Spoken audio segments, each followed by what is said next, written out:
तो चलिए बढ़ जाते हैं आगे अगले सवाल की तरफ। 2024 का ये सवाल है, तो चलिए डिस्कस कर लेते हैं।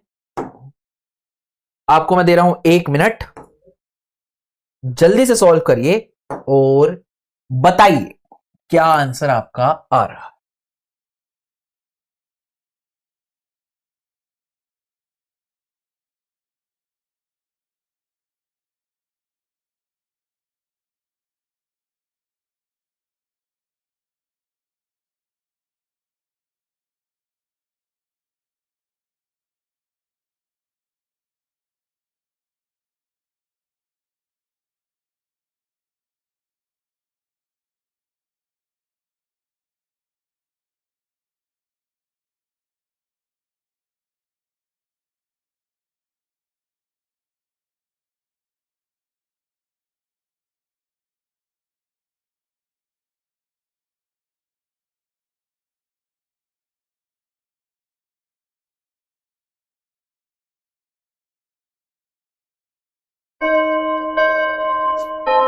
चलिए डिस्कस कर लेते हैं।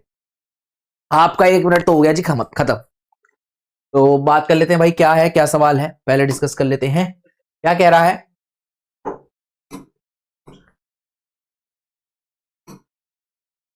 Which one of the following first row transition element is expected to have highest third ionization enthalpy? तो थर्ड आयोनाइजेशन एंथैल्पी बतानी कि किसकी ज्यादा होगी। बहुत बढ़िया जी। तो सबसे पहले दे रखा है आपको आयरन, आयरन का एटॉमिक नंबर दे रखा है आपको 26। तो सबकी आउटर मोस्ट इलेक्ट्रॉनिक कॉन्फ़िगरेशन आप लिख लीजिए भाई। तो Fe की क्या होती है? ये होगी 4s2 3d6। अच्छा, अगला है मैंगनीज। मैंगनीज का एटॉमिक नंबर 25 है। क्या होगी इसकी आउटर मोस्ट इलेक्ट्रॉनिक कॉन्फ़िगरेशन? होगी 4s2 3d5। क्रोमियम, क्रोमियम की आप देखोगे तो क्रोमियम का एटॉमिक नंबर है 24। तो ये क्या हो जाएगी आपकी 4s1 3d5। और अगला है वेनाडियम। वेनाडियम का 23 है, तो ये हो जाएगी आपकी क्या 4s2 3d3। ये हो जाएगी आपकी इलेक्ट्रॉनिक कॉन्फ़िगरेशन। राइट, अब देखिए पहले एक इलेक्ट्रॉन निकालिए भाई, दो सबके निकाल दीजिए क्योंकि थर्ड देखनी है ना, तो दो सबके निकाल दो भाई। तो इसकी आ जाएगी क्या? इसकी आ जाएगी 3d6, इसकी आ जाएगी 3d5। राइट, इसकी आ जाएगी दो निकालने के बाद, क्योंकि पहले किससे निकलेंगे? एस से इलेक्ट्रॉन निकलेंगे। एस का जो जेड इफेक्टिव है वो कम होता है डी के रिस्पेक्टिवली। तो इसकी 3d5, इसकी 3d6, इसकी क्या आ जाएगी भाई 3d4, और इसकी आ जाएगी क्या 3d3। आई होप आप सभी को क्लियर होगा। बहुत बढ़िया जी। अच्छा, अब क्या कह रहा है? आपका अगला इलेक्ट्रॉन आपको निकालना है ना? तो अगला इलेक्ट्रॉन आपका अगर स्टेबल कॉन्फ़िगरेशन से निकलेगा तो उसकी आयोनाइजेशन एनर्जी क्या होगी? ज्यादा होगी। तो अगर आप देखोगे तो आयरन का निकल रहा है 3d6 से, तो ये बनेगा 3d5, यानी हाफ फील्ड बन रहा है, तो ये तो इजीली निकलना चाहिए। राइट, अगला आप अगर हाफ फील्ड से निकालोगे 3d5 जो है वो हाफ फील्ड इलेक्ट्रॉनिक कॉन्फ़िगरेशन है, जो कि मुश्किल से निकलेगा, तो इसकी ये वाली आयोनाइजेशन एनर्जी क्या होगी? ज्यादा होगी। 3d4 और 3d3 में ये दोनों ही आपकी हाफ फील्ड इलेक्ट्रॉनिक कॉन्फ़िगरेशन नहीं है। इट मींस जो सबसे ज्यादा आयोनाइजेशन एनर्जी होगी आपकी थर्ड, वो होगी किसकी? मैंगनीज की होगी। राइट, आई होप आप सभी को क्लियर हो गया होगा। तो चलिए बढ़ जाते हैं आगे। जल्दी से कर दीजिए इस सवाल को, मैं दे रहा हूं आपको 1 मिनट।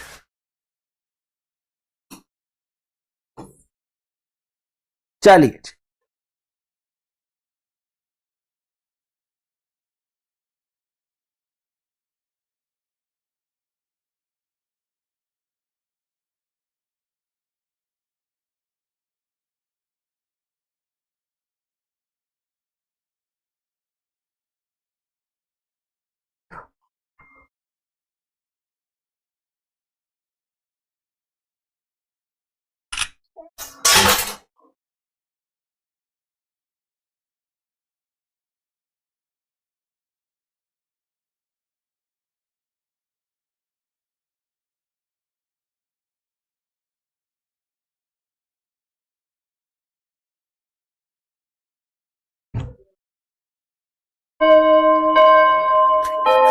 हो गया जी, टाइम हो गया। बहुत बढ़िया। जल्दी से डिस्कस कर लेते हैं क्या आ रहा है। Which one of the following compound will give a ketone on oxidation with chromic anhydride. Chromic anhydride से आप ऑक्सीडाइज कर रहे हो और आपको बताना है कौन कीटोन देगा। बहुत बढ़िया जी। तो अगर ये देखें आप, सबका पहले स्ट्रक्चर बना लो भाई। कीटोन के लिए आपको क्या चाहिए, सेकेंडरी अल्कोहल, है ना, ये चाहिए आपको कीटोन के लिए। बहुत बढ़िया जी। तो सब देख लेते हैं भाई, पहला वाला क्या दिया है आपका,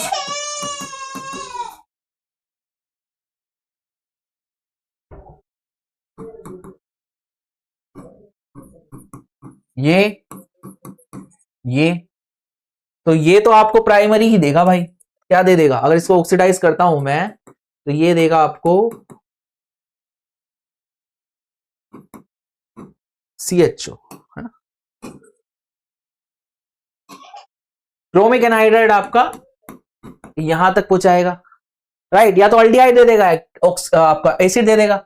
अगला भी क्या है आपका, प्राइमरी अल्कोहल है, नहीं देगा भाई। ये भी नहीं देगा भाई।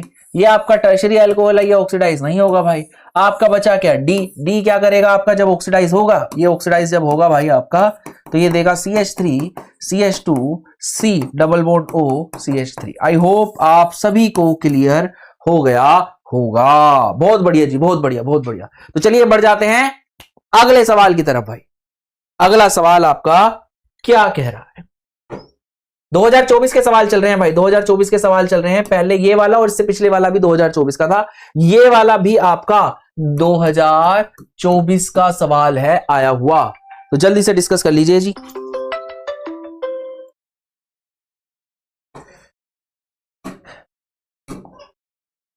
चलिए जी, करिए।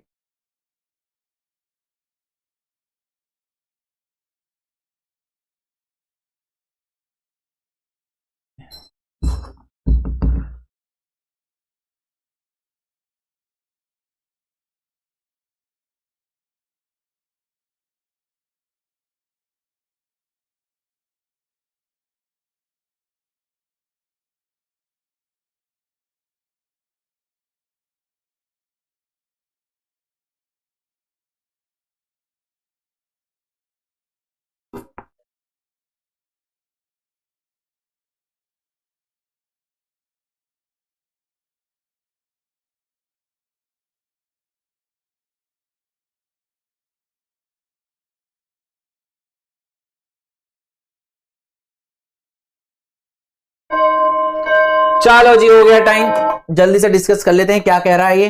टू अमंग, आज कह रहा है the two among the three component of DNA. DNA में तीन कंपोनेंट है भाई। ओके जी, बहुत बढ़िया। Are beta D two D oxyribose and heterocyclic base, the third component is, simple सी बात है, आपको पता है भैया ये क्या होता है, पॉलीमर होता है। पॉलीमर होता है, किसका होता है भाई, न्यूक्लियोटाइड का, है ना जी। और न्यूक्लियोटाइड किस किस से मिलके बनता है, ये तीन चीजों से मिलके बनता है। पहली चीज क्या है भाई, beta D two deoxyribose sugar, ठीक है जी। दूसरी चीज क्या है भाई, हेट्रोसाइक्लिक कंपाउंड यानी हेट्रोसाइक्लिक बेस आपका। और तीसरा क्या है आपका, फोस्फेट मोइटी, फोस्फेट ग्रुप। तो फोस्फेट ग्रुप से क्या आएगा भाई आपका, आपका आएगा फोस्फोरिक एसिड। आई होप आप सभी को क्लियर हो गया होगा। So the correct answer to this question is option B. चलिए बढ़ जाते हैं आगे। अगला सवाल भाई, अगला सवाल, अगला सवाल कर दो जी। ये रहा आपकी स्क्रीन पर, आपको दे रहा हूं मैं अगेन 1 मिनट का समय, जल्दी से करो और मुझे बताओ।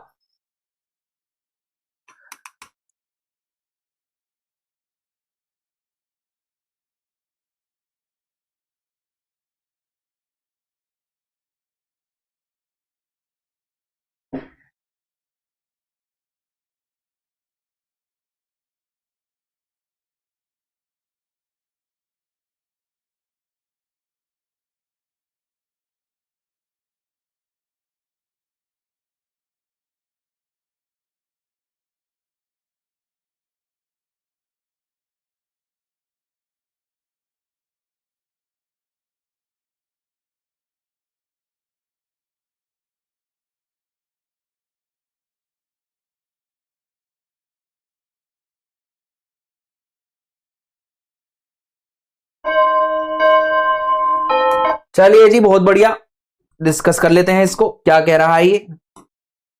For an electrolyte undergoing association, for an electrolyte undergoing association in a solvent the bond of factor is, जो एसोसिएट हो रहा है, एसोसिएशन में क्या होता है, Na जो है वो आपका An बना रहा होता है, और आपको पता है जब एसोसिएशन होता है, एसोसिएशन होता है तो नंबर ऑफ पार्टिकल क्या हो जाते हैं, कम हो जाते हैं। और आपको पता है आई का फॉर्मूला क्या होता है, number of particle after association और डिसोसिएशन। इस केस में क्या हो रहा है, एसोसिएट हो रहा है, और नंबर ऑफ पार्टिकल बिफोर, है ना, एसोसिएशन और डिसोसिएशन, ये फॉर्मूला है आई का। तो number of particle after association क्या हो रहे हैं भाई, कम हो रहे हैं। पहले n थे, फिर क्या हो गया, एक हो गया, तो कम हो रहे हैं भाई। तो नंबर ऑफ पार्टिकल कम हो रहे हैं, पहले ज्यादा थे, तो ये एक से क्या आएगा, कम आएगा, एक से क्या आएगा भाई, कम आएगा। बहुत बढ़िया जी, तो ये क्या रहेगा, ऑलवेज लेस देन 1। तो the correct answer to this question is option D. चलिए बढ़ जाते हैं आगे।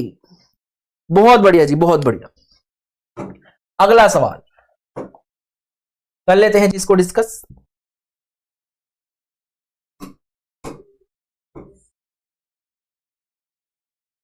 चलिए जल्दी से कर दीजिए डिस्कस इसको, टाइमर लगा देता हूं मैं। चलिए जी,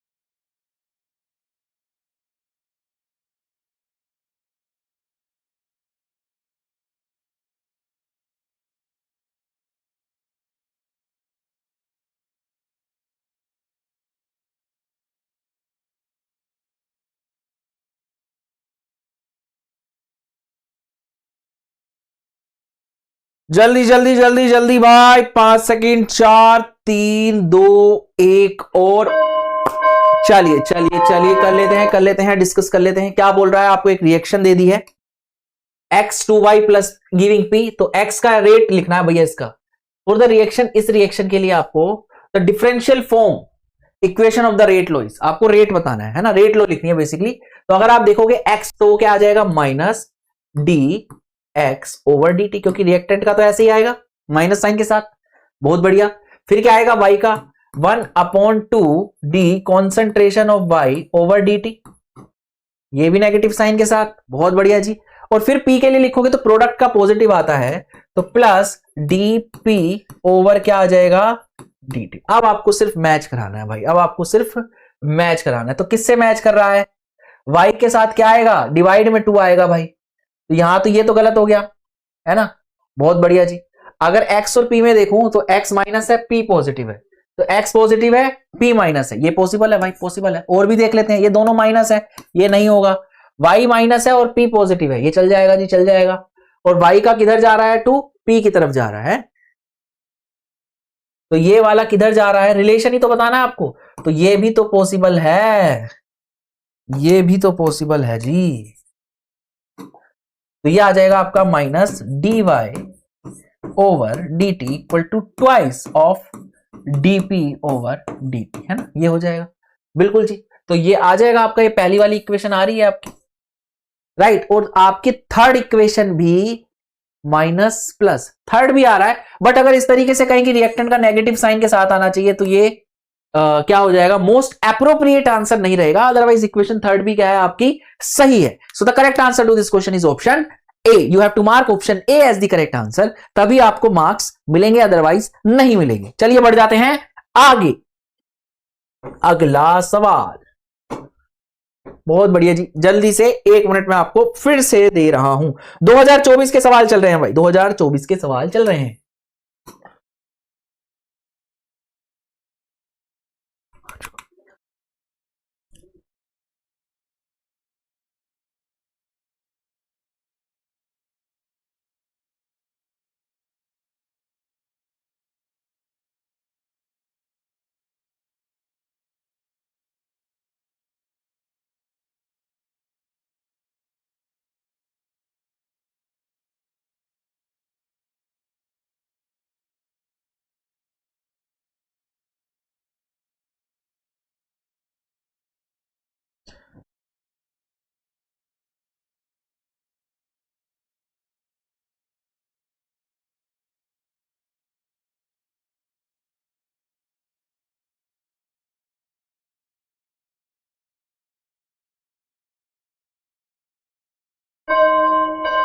बहुत बढ़िया भाई, बहुत बढ़िया, बहुत बढ़िया। जल्दी से कर लेते हैं भाई सवाल को।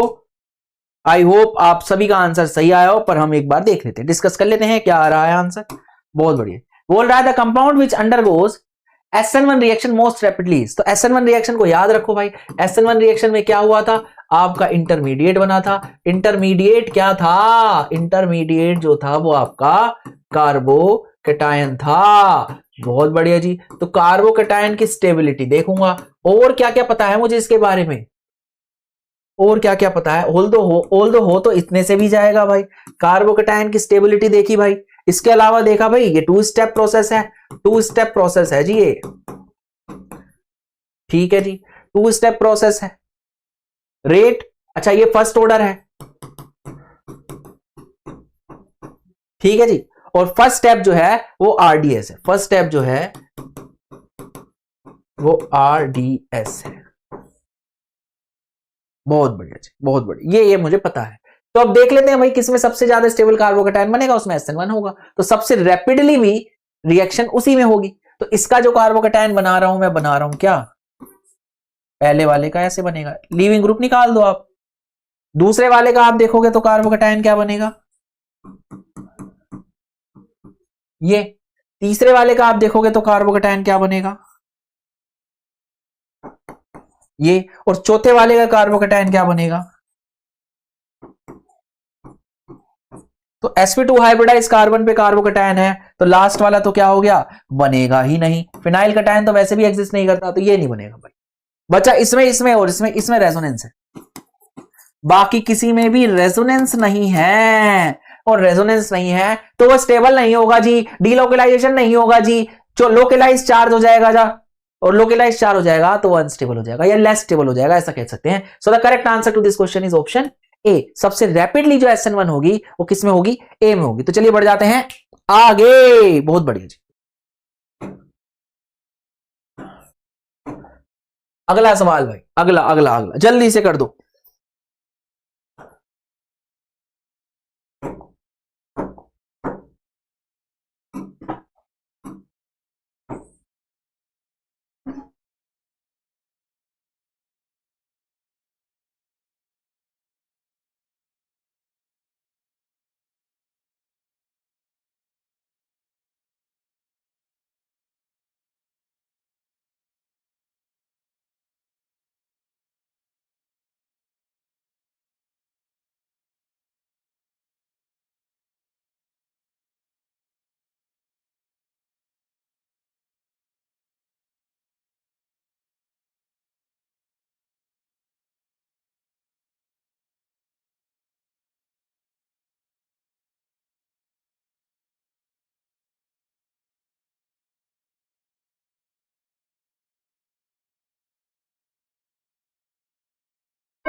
चलिए भाई, बहुत बढ़िया, बहुत बढ़िया।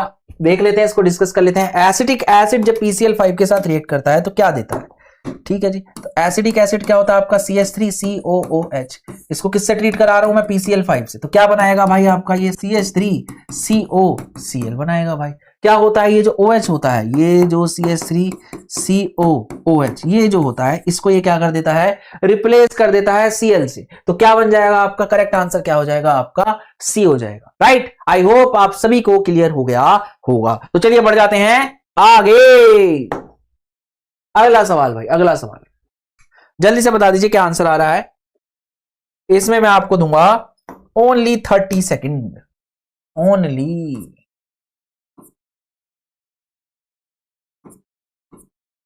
चलिए आपको दिए मैंने 36 सेकेंड। आप भी क्या याद रखोगे भाई, जी लो, जी लो अपनी जिंदगी।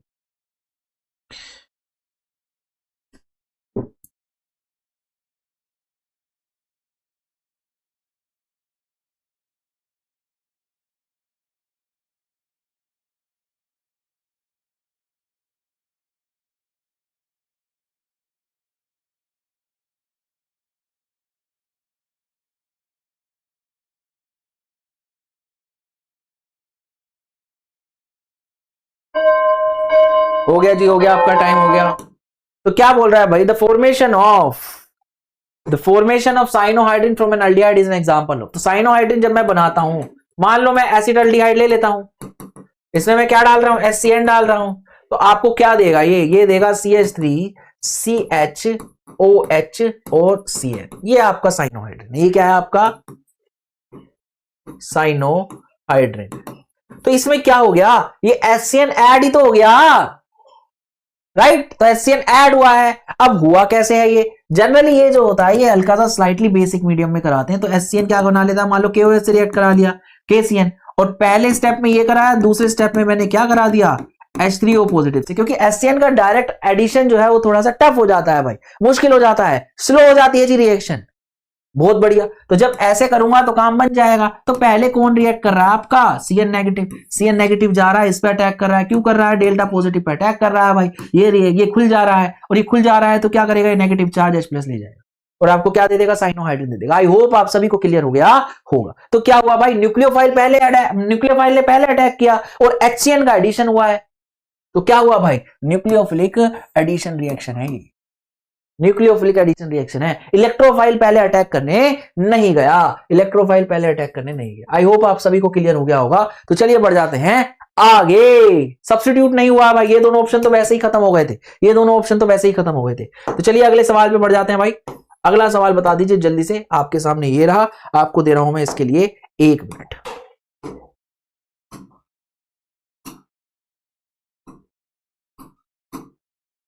ऐसे बड़ा बड़ा दिखता है तो बढ़िया लगता है भाई। अरे अरे अरे, शर्म नहीं आ रही है।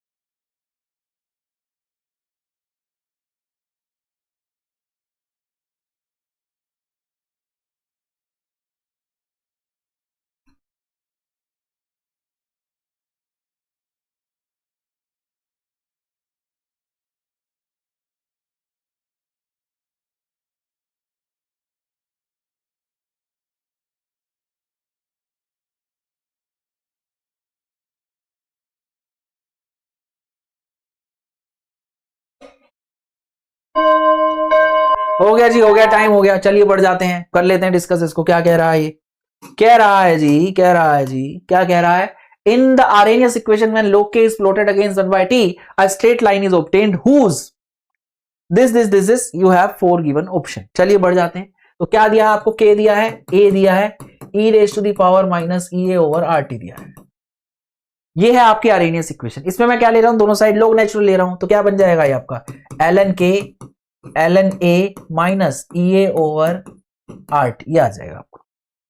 बहुत बढ़िया जी। अब मैं इस ln को किस में कन्वर्ट कर रहा हूं, log में कन्वर्ट कर दे रहा हूं। तो ln को log में कन्वर्ट करने के लिए क्या है, अगर आपके पास ln x है तो ये 2.303 log to the base 10 x हो जाएगा, राइट। तो अगर इसको मैं कन्वर्ट करूं तो ये क्या हो जाएगा भाई, 2.303 log टू द बेस 10 के, और ये क्या हो जाएगा 2.303 log to the base 10 a minus ea over rt। अब 2.303 से पूरी इक्वेशन को डिवाइड कर दो, तो क्या हो जाएगा, इसको मैं log के ही लिख देता हूं भाई, log a minus ea over 2.303 rt, ये आ जाएगा। अब आपको प्लॉट करना है, प्लॉट किस किस को करने हो, कह रहा है भाई, ये कह रहा है log k वर्सेस 1/t, यानी इसको आपको इसके साथ प्लॉट करना है। तो क्या आएगा जी, स्ट्रेट लाइन आएगा, स्ट्रेट लाइन आएगा कुछ ऐसा सा। अच्छा 1/t है, ये क्या है, y equal to mx plus c हो जाएगा ना। तो ये हो गया y, ये हो गया c, ये हो गया आपका mx, तो ये mx हो गया इतना हिस्सा, और ये क्या हो गया आपका x, राइट। बस स्लोप कैसा आएगा, नेगेटिव, ये माइनस m हो जाएगा आपका, ऐसे कुछ, और क्या देगा, स्ट्रेट लाइन देगा, राइट। तो क्या आ जाएगा भाई, ये आपका आ गया साइड लोग के, ठीक है जी। और इस साइड क्या आ गया आपका 1/t। नेगेटिव स्लोप के साथ कैसा आएगा, स्ट्रेट लाइन का ग्राफ आएगा। इंटरसेप्ट क्या हो जाएगा मेरा, log a, है ना, और स्लोप क्या हो जाएगा मेरा, स्लोप हो जाएगा माइनस ea ओवर 2.303 r, ये हो जाएगा आपका क्या, स्लोप। तो कहां आ रहा है जी, ये कहां आ रहा है, इंटरसेप्ट इज log a, बहुत बढ़िया, और slope is minus ea over 2.303 r। So the correct answer to this question is option D. I hope आप सभी को क्लियर हो गया होगा। तो चलिए बढ़ जाते हैं आगे, अगले सवाल की तरफ बढ़ जाते हैं भाई। राइट, असर्शन रीजन है, जल्दी से आप इनको कर दीजिए। आपको दे रहा हूं मैं पहले सवाल के लिए 1 मिनट। 2024 के सवाल फिर से बता रहा हूं जी, बार बार बता रहा हूं 2024 के सवाल चल रहे हैं, 2024 के सवाल चल रहे हैं, जल्दी से।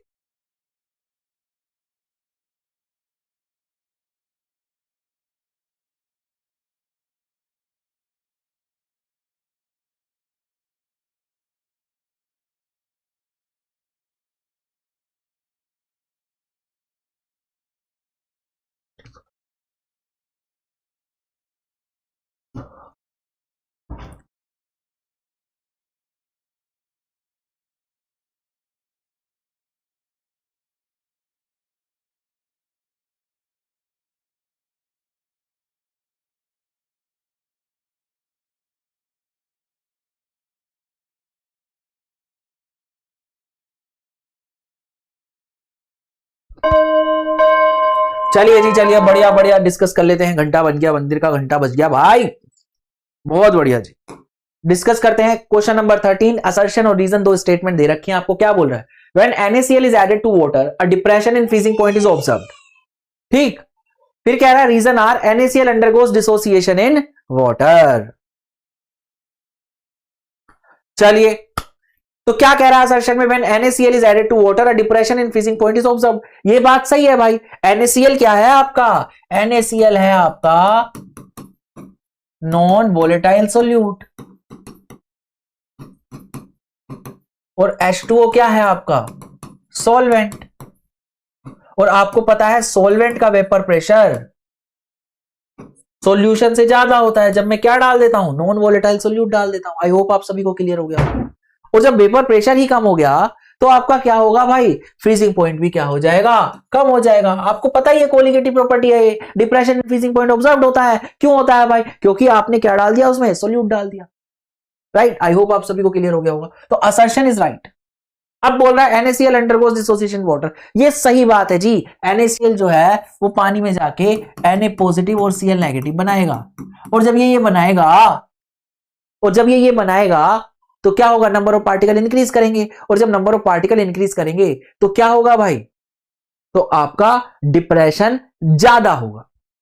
पर पॉइंट ये है कि क्या रीजन करेक्ट है असर्शन का? असर्शन सही है, रीजन भी सही है, पर रीजन करेक्ट एक्सप्लेनेशन नहीं है। समझा देता हूं भाई, समझा देता हूं। करेक्ट एक्सप्लेनेशन क्या होती है? अगर NaCl होता, आप देखोगे भैया ये आया आपका सॉल्वेंट, और ये हुआ आपका क्या? वो फ्रीज।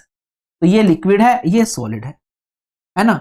और इस साइड क्या लिया हमने? वेपर प्रेशर, और इस साइड क्या लिया हमने? टेम्परेचर। ठीक, और ये किसका है? आपका सॉल्वेंट का। और हमें पता है सॉल्वेंट से कम होता है क्या? Vapour pressure. किसका? सॉल्यूशन का। राइट, बहुत बढ़िया जी। तो हमने देखा भाई ये आया आपका क्या? सॉल्यूशन, और सॉल्यूशन कहां जाके फ्रीज हुआ आपका? ये आ गया क्या आपका? सॉल्यूशन। ठीक है जी। तो यहां पे कौन फ्रीज हो रहा था? आपका सॉल्वेंट, है ना। इस पर्टिकुलर पॉइंट पे ये लिक्विड से सॉलिड बन रहा है ना, इस पर्टिकुलर पॉइंट पे। तो ये आ गया आपका TF नोट, और सॉल्यूशन क्या हुआ? उससे कम पे फ्रीज हुआ। राइट, बहुत बढ़िया। तो डिप्रेशन इन फ्रीजिंग पॉइंट तो ऑब्जर्व होगा जब भी मैं क्या करूंगा? नॉन वोलेटाइल सोल्यूट डालूंगा। किसमें? सॉल्वेंट में। अब इस NaCl की जगह कोई भी होता नॉन वोलेटाइल सोल्यूट, मेरा डिप्रेशन शो होता। उसको क्या लेना देना? क्या बोलते हैं उसको? क्या लेना देना भाई एसोसिएशन डिसोसिएशन से? तो एसोसिएशन डिसोसिएशन की बात क्यों कर रहा है? बस हाँ, ये हो सकता है डिसोसिएशन से क्या होगा भाई? आपका डिसोसिएशन से ये हो सकता है कि ज्यादा डिप्रेस हो जाएगा, नंबर ऑफ पार्टिकल बहुत बढ़ जाएंगे, तो डिप्रेशन ज्यादा आ जाएगा आपका। ये बोल सकते हो आप। ज्यादा या कम की बात करोगे तो ठीक है, डिप्रेस होगा वो कौन बताएगा? आपका सिर्फ नॉन वोलेटाइल सोल्यूट ऐड होने से। तो reason is not the correct explanation for assertion. तो आपका क्या आंसर आएगा भाई? आपका इसका आंसर आएगा A, sorry B। A is right, B is right, assertion is right, reason is right, but reason is not the correct explanation for assertion। बढ़ जाते हैं भैया आगे। क्यों ऐसा क्यों बोला मैंने? ऐसा क्यों बोला? NaCl की जगह कोई भी होता काम हो जाता भाई। उससे डिसोसिएशन और एसोसिएशन से लेने देना कोई नहीं। इन्होंने तो बोला डिसोसिएट हो रहा है, मैं एसोसिएशन वाला भी लूंगा तो भी डिप्रेस हो जाएगा। चलिए बढ़ जाते हैं आगे। नहीं, डिसोसिएशन में कोई सा भी ले लूंगा हो जाएगा जी आपका। चलिए, और अगर नहीं भी हो रहा डिसोसिएशन तो भी हो जाएगा आपका, बस नॉन वोलेटाइल सॉल्यूट होना चाहिए। चलिए क्वेश्चन नंबर 14, जल्दी से बताइए भाई, आपको दे रहा हूं मैं पूरा 1 मिनट।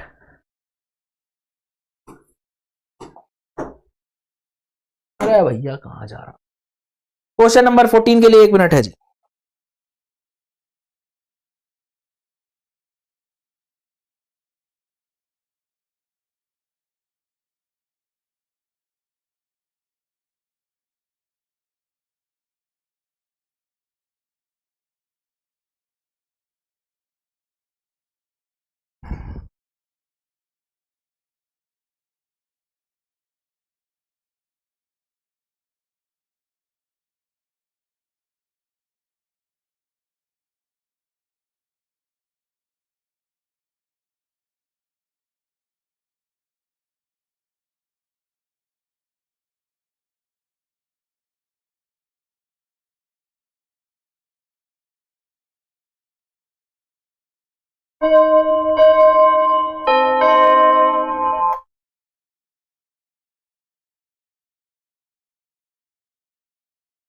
चलिए कर लेते हैं डिस्कस, क्या बोल रहा है भाई।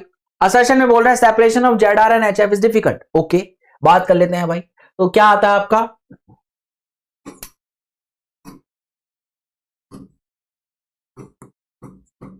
ये है।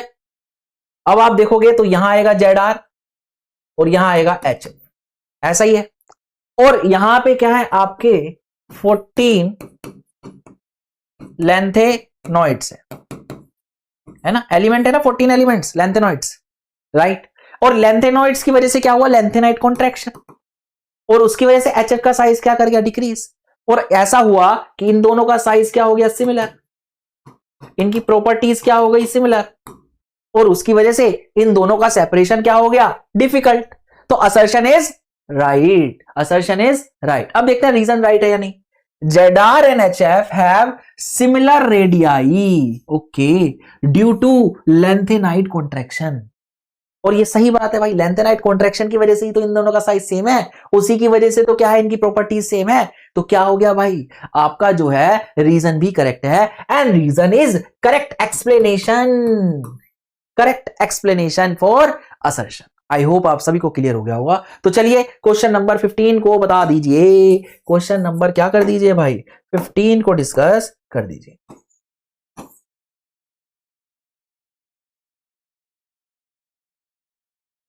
क्वेश्चन नंबर 15 जल्दी से भाई,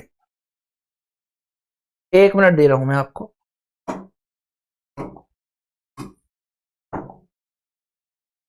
कर दो भाई, कर दो।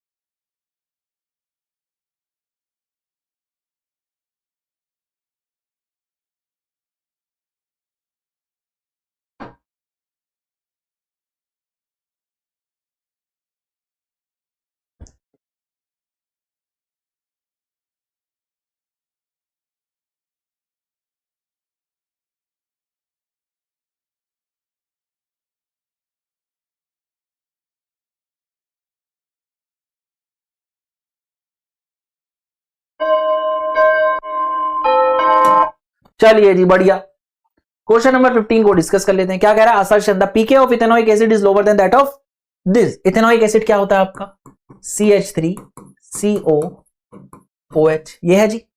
अब इसमें से H प्लस निकलेगा, क्या मिलेगा आपको, CH3CO negative plus H positive, acidic होता है ना ये, बहुत बढ़िया, ये बन गया आपका, है ना।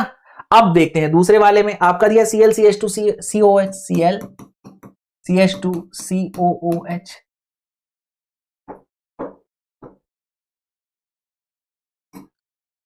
अब इसमें से मैं H प्लस निकाल देता हूं, तो ClCH2COO नेगेटिव। थोड़ी देर पहले हमने डिस्कस किया था कि एसिडिक स्ट्रेंथ जो है वो डायरेक्टली प्रोपोर्शनल है स्टेबिलिटी ऑफ कॉन्जुगेट बेस के, है ना, ये बात की थी हमने। और एसिडिक स्ट्रेंथ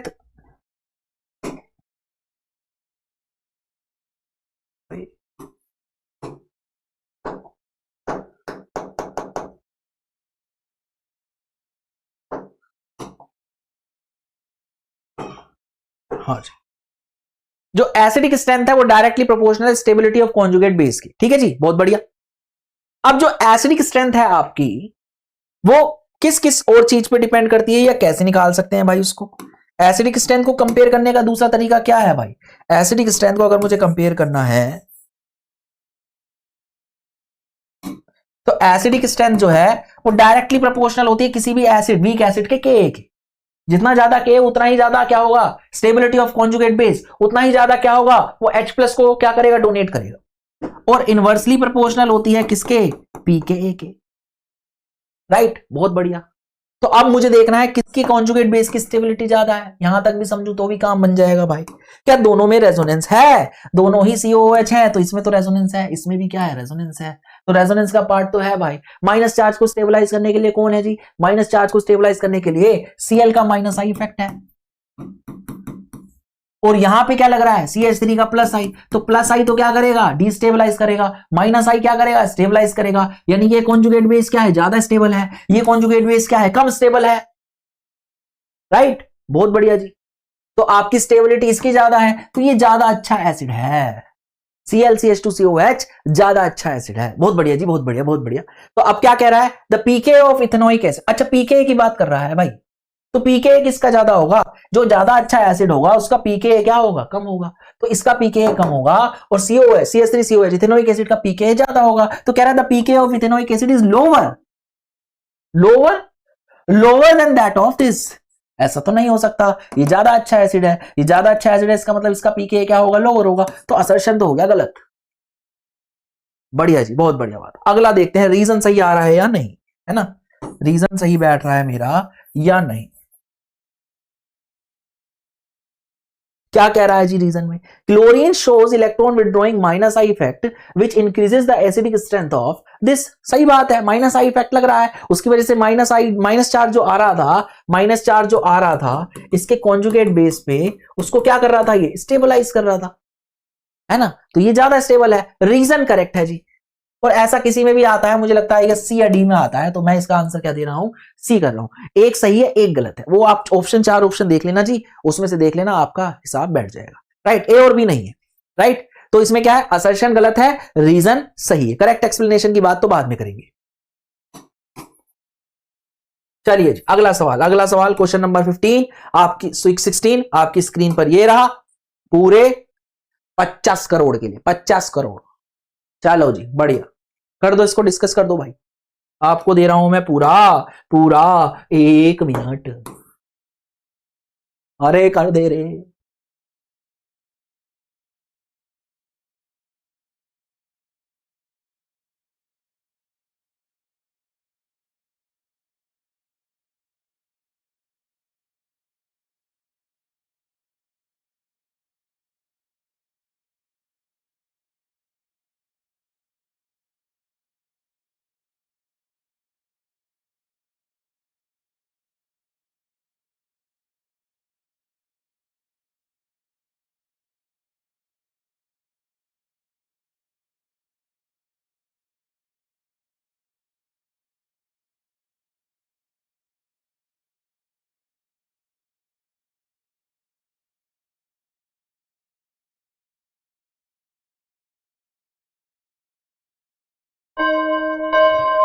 चलिए भाई, बढ़िया। तो 16वां क्वेश्चन कर लेते हैं भाई। क्या कह रहा है? Aniline is stronger base than ammonia. बहुत बढ़िया जी, डिस्कस कर लेते हैं असर्शन को। तो एनिलीन क्या होता है आपका? ये है आपका एनिलीन और ये है आपका अमोनिया। तो अगर मैं बेस की बात करूं, बेसिसिटी की बात करूं और लोन पेयर डोनेशन टेंडेंसी पे बात करूं, तो बेस वो अच्छा होगा जो क्या करेगा? लोन पेयर इजीली डोनेट कर सकता है, इजीली लोन पेयर डोनेट कर दे। यानी डोनेशन टेंडेंसी उसकी क्या होनी चाहिए? ज्यादा होनी चाहिए। डोनेशन टेंडेंसी ज्यादा होगी तो वो अच्छा बेस होगा भाई। तो इसमें जो नाइट्रोजन पे लोन पेयर है इसकी डोनेशन टेंडेंसी अच्छी है, और इसका जो नाइट्रोजन पे लोन पेयर है ये रिंग में क्या कर रहा है? डीलोकेलाइज कर रहा है। और अगर रिंग में डीलोकेलाइज कर रहा है, ये एक एटम पे अवेलेबल ही नहीं है, तो दूसरे को तो क्या देगा भाई? राइट, आई होप आप सभी को क्लियर हो गया होगा। तो NH3 अच्छा बेस है भाई। और क्या बोल रहा है? Aniline is stronger base than ammonia. तो ये तो गलत हो गया। ये तो गलत हो गया जी, असर्शन क्या हो गया गलत। रीजन देख लेते हैं गलत सही है या गलत। क्या बोल रहा है, the unshared electron pair on nitrogen atom in aniline becomes less available for protonation due to resonance. सही बात है, ये जो नाइट्रोजन का लोन पेयर है ये रिंग में पार्टिसिपेट कर रहा है, तो जब ये किसी से, अच्छा बेस क्या होता है, बेस वो होता है जो H प्लस इजिली एक्सेप्ट कर ले। कौन सा बेस, ब्रोंस्टेड बेस, ठीक है जी। ब्रोंस्टेड एंड लोरी एक बंदा था, उसने क्या दिया था, एक कॉन्सेप्ट दिया था, जो H प्लस डोनेट करेगा। ए भगवान, अरे फगुनिया, फगुनिया, अरे रुक जा रे, रुक जा रे, ना कर बाबा ना कर। जो H प्लस डोनेट करेगा वो एसिड होगा, और जो H प्लस एक्सेप्ट करेगा वो क्या होगा, वो बेस होगा भाई, राइट। तो H प्लस कौन इजिली एक्सेप्ट कर सकता है, ये। क्यों, क्योंकि इसमें लोन पेयर है और ये लोन पेयर को H प्लस दे सकता है, तो ये क्या बना लेगा, NH4 पॉजिटिव। पर ये नहीं बना पाएगा, तो ये अच्छा बेस नहीं है भाई, ये अच्छा बेस नहीं है। बहुत बढ़िया जी। तो क्यों अच्छा बेस नहीं है, क्योंकि इसका लोन पेयर अवेलेबल ही नहीं है, और लोन पेयर अवेलेबल नहीं है तो क्या होगा, प्रोटोनेट नहीं करेगा। तो आपका रीजन क्या है, सही है। अगेन आंसर क्या हो जाएगा, सी हो जाएगा। असर्शन रॉन्ग, रीजन सही, आंसर सी, राइट। वो देख लेना आप, आपके चार ऑप्शन में कौन सा फिट बैठता है, कि सी ए है या डी है ना। तो असर्शन रॉन्ग, रीजन सही सी, असर्शन सही, रीजन रॉन्ग डी, ऐसे आ सकता है, राइट। बहुत बढ़िया, आई होप आप सभी को क्लियर हो गया होगा। तो बढ़ जाते हैं आगे, अगला सवाल भाई। ओहो बहुत बढ़िया सवाल आ गया, ये तो पिछले पेपर में भी था। अब समझ आ रहा है कौन कौन से रिपीट हो रहे हैं। आई होप आप सभी को जो वो है, किस तरीके से पैटर्न, किस तरीके से सवाल को रिपीट कर रहा है, किस तरीके से पैटर्न आ रहा है, वो आपको क्लियर हो रहा होगा, क्लियर कट आइडिया आ रहा होगा, राइट। तो अगला देखिए जी, डी ग्लूकोज, उसका फेवरेट सवाल आ ही जा रहा है। क्या करें भाई, क्या करें, क्या करें, क्या करें, कर दीजिए जी।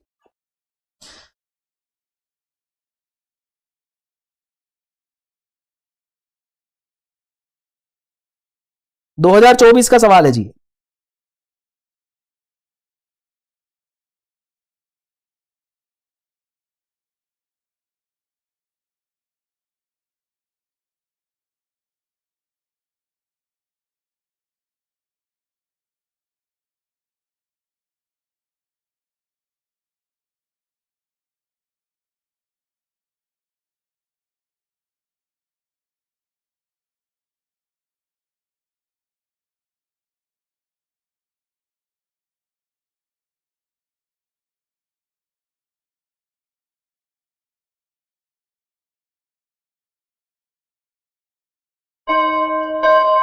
चलिए जी, बहुत बढ़िया बहुत बढ़िया। क्या कह रहा है, क्या कह रहा है जी, what happens when D glucose is treated with the following reagent. तो डी ग्लूकोज क्या है भाई, पहले डी ग्लूकोज की स्ट्रक्चर बनाओ। ग्लूकोज और फ्रक्टोज तो याद करके जाया करो भाई, ग्लूकोज और फ्रक्टोज याद करके जाया करो, सवाल वहीं से आता है। तो ये क्या है, CHOOH, H OH OH, और ये OH, CH2OH है ना, H H OH H, right. ये हो गया आपका। तो ये किससे रिएक्ट कर रहा है भाई, ये रिएक्ट कर रहा है आपका HI से। तो एक्सेस ऑफ HI से रिएक्ट करेगा तो क्या देगा भाई, ये आपको देगा N-हेक्सेन, N-हेक्सेन में कन्वर्ट हो जाएगा जी। तो पहला तो आ गया ये, आप चाहो तो इसको ऐसे लिख दो, CH3 CH2 CH2, तो ये आ जाएगा आपका क्या, N-हेक्सेन। अगला है रिएक्शन कौन सी, कंसंट्रेटेड HNO3 से। तो आपको बी बताना है, जब आपका डी ग्लूकोज कंसंट्रेटेड HNO3 से रिएक्ट करेगा। इसी की रिएक्शन करा रहा हूं भाई मैं, कॉन्क HNO3 से। क्या देगा जी, ये माइल्ड ऑक्सीडाइजिंग एजेंट नहीं है ब्रोमीन वाटर की तरह, ये क्या है, स्ट्रॉन्ग ऑक्सीडाइजिंग एजेंट। तो ये क्या देगा जी आपको, ये ऊपर वाले एल्डिहाइड को COH में और नीचे वाले CH2OH को भी COH में कन्वर्ट कर देगा। इसको कहते हैं सैक्रिक एसिड। बाकी सारा सेम रहेगा, OH H OH OH, ये बना H, ये बना H, ये बना OH और ये बना H। आई होप आप सभी को क्लियर हो गया होगा। This is your saccharic acid, right. I hope आप सभी को क्लियर हो गया होगा। तो बढ़ जाते हैं आगे, बहुत बढ़िया जी।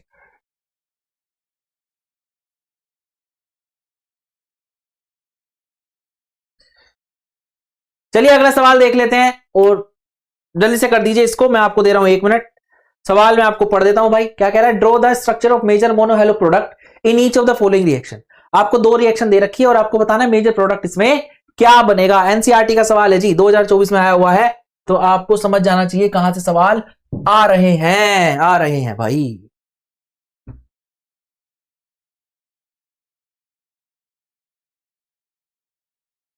चलो चलो।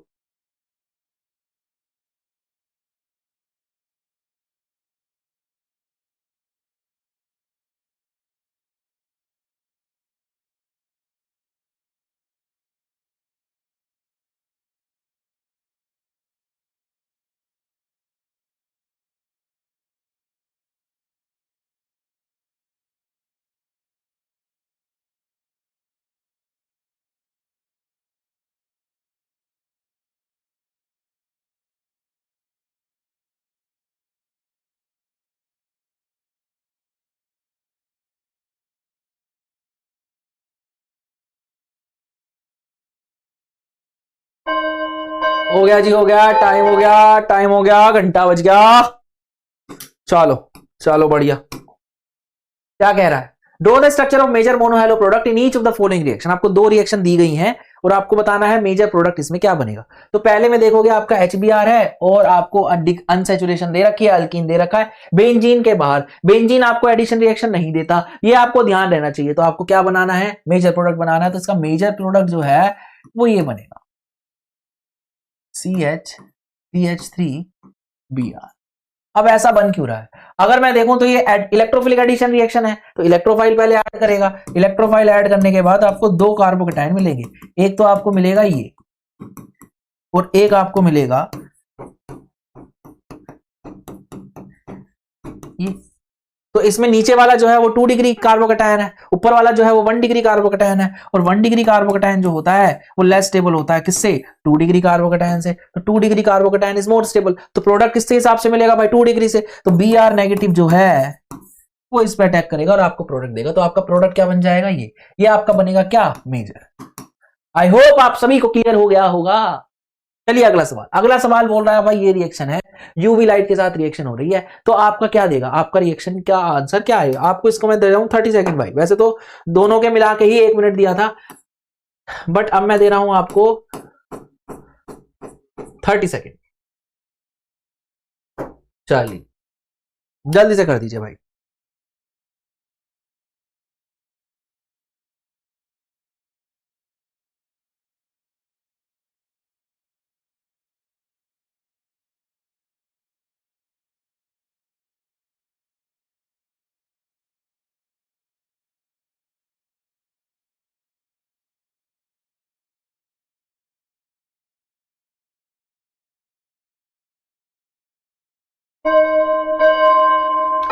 चलो जी, बढ़िया बढ़िया बढ़िया बढ़िया।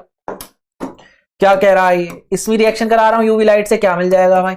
अगर मैं यूवी लाइट से रिएक्शन कराऊं तो ये अलाइलिक सब्स्टिट्यूशन देगा भाई, अलाइलिक। Br2 जो है यूवी लाइट के प्रेजेंस में Br रेडिकल बनाएगा, इसका भी रेडिकल बनेगा। इसका जो रेडिकल स्टेबल मिलेगा वो यहां मिलेगा और किसी पोजीशन पे स्टेबल रेडिकल नहीं मिलेगा। दोनों जुड़ के क्या बनाएंगे, दोनों जुड़ के मोहब्बत करेंगे और आपको देंगे भैया ये वाला प्रोडक्ट देंगे। अलाइलिक सब्स्टिट्यूशन होगा, क्या होगा जी, क्या होगा जी, अलाइलिक सब्स्टिट्यूशन, सब्स्टिट्यूशन होगा, अलाइलिक सब्स्टिट्यूशन होगा। आई होप आप सभी को क्लियर हो गया होगा। तो चलिए बढ़ जाते हैं आगे। चलिए जी अगला सवाल, ये रहा, जल्दी से कर दो जी इसको, इसके लिए मैं आपको 2 मिनट दे रहा हूं। अच्छा सवाल है, 3 मिनट का सवाल है, तो ये मैं आपको दे रहा हूं 2 मिनट। जल्दी से बताओ भाई क्या आंसर आएगा।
बढ़िया भाई, बढ़िया बढ़िया बढ़िया।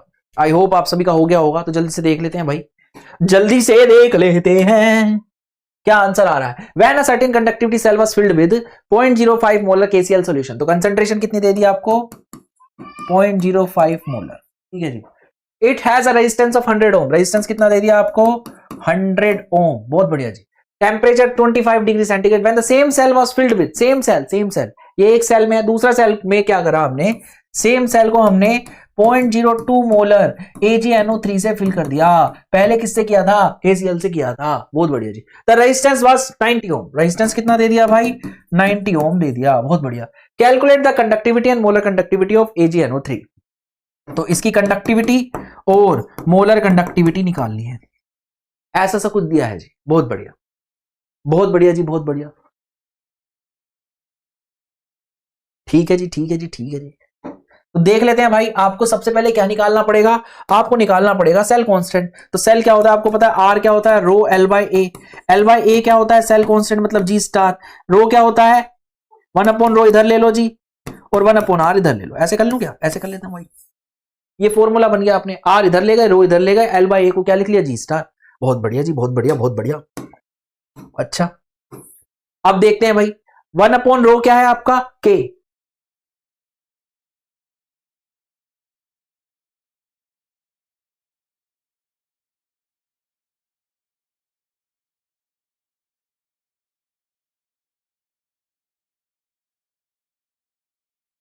अच्छा, दे रखी है जी, दे रखी है। Conductivity of 0.05 molar solution is कितनी, 1.35 इंटू 10 की पावर -2 पर ओम पर सेंटीमीटर, यानी कि क्या है ये, क्या है ये, 1.35 इंटू 10 की पावर -2 साइमन पर ओम, क्या होता है साइमन सेंटीमीटर इनवर्स, ऐसा कुछ हो गया है ना।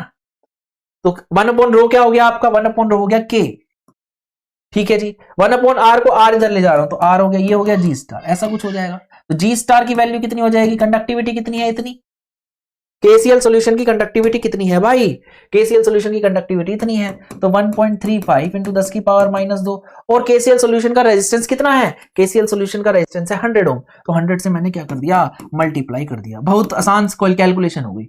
ये क्या होता है ओम, ये क्या है साइमन सेंटीमीटर इनवर्स। यूनिट का खासा ध्यान रखना जी, यूनिट का ध्यान नहीं रखोगे तो दिक्कत हो जाएगी। तो साइमन से ओम कट गया, क्या आ गया भाई, ये 100 से 10 की पावर -2 कट गया, क्या आ गया, 1.35 सेंटीमीटर इनवर्स, ये आपका आ गया क्या, G स्टार। अब सेम सेल था, सेल इसमें भी सेम, सेल इसमें भी सेम, मैंने एक सेल लिया, उसमें KCl सॉल्यूशन मेरा, उसमें क्या देखा, कंसंट्रेशन जो KCl की थी वो 0.05 थी, रेजिस्टेंस कितना आ रहा था, 100 ओम, जब उसकी कंडक्टिविटी कितनी थी, इतनी। तो मैंने यहां से क्या निकाल लिया, सेल कांस्टेंट। अब सेम सेल है, इसमें से KCl सॉल्यूशन निकाला, इसमें AgNO3 डाला, तो सेल कांस्टेंट तो सेम रहेगा ना जी। तो सेल कांस्टेंट में क्या लूंगा, अब इसमें भी लूंगा, यानी G स्टार इसका भी कितना होगा, इसका G स्टार होगा भाई 1.35 सेंटीमीटर इनवर्स। बस अब मुझे दो वैल्यू निकालनी है, K और लैम्डा M। कैसे निकालेंगे वो देख लेते हैं। तो K निकालते हैं भाई, K निकालते हैं।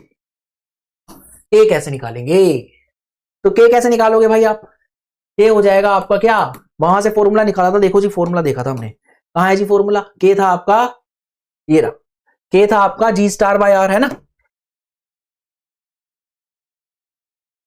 तो आप यहां से निकाल सकते हो भाई, इस वाले फॉर्मूले से। तो K हो जाएगा आपका क्या, G star by R। G star कितना 1.35, R कितना 90, है ना। और ये किस में आ जाएगा, साइमन सेंटीमीटर इनवर्स। इसको सॉल्व करोगे आप तो ये आ जाएगा 0.015 साइमन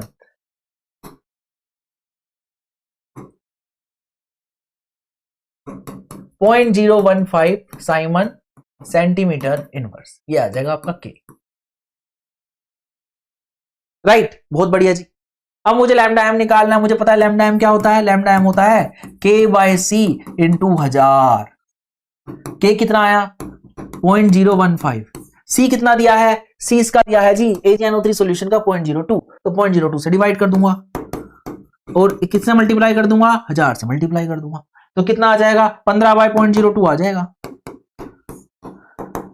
सॉल्व कर दो जी, इसको सॉल्व कर दो, कितना आ जाएगा ये, सॉल्व कर दो इसको, तो ये आ जाएगा भाई आपका 750 साइमन सेंटीमीटर स्क्वायर पर मोल। अगर आप यूनिट नहीं लिखते तो आपका आधा मार्क कटेगा। अगर आप यूनिट नहीं लिखते आपका आधा मार्क कटेगा। अगर आप स्टेप खाओगे तो भी आपके मार्क्स कट सकते हैं। स्टेप्स के मार्क्स होते हैं, बोर्ड्स में स्टेप्स के मार्क्स होते हैं, आपकी राइटिंग के अच्छे मार्क्स होते हैं, आपकी प्रेजेंटेशन के भी मार्क्स होते हैं। तो थोड़ा ध्यान से लिखना भाई, जितना साफ सुथरा लिखोगे तो क्या करेगा एग्जामिनर, दिलदार हो जाएगा और मार्क्स दे देगा। ठीक है जी, चलिए बढ़ जाते हैं आगे।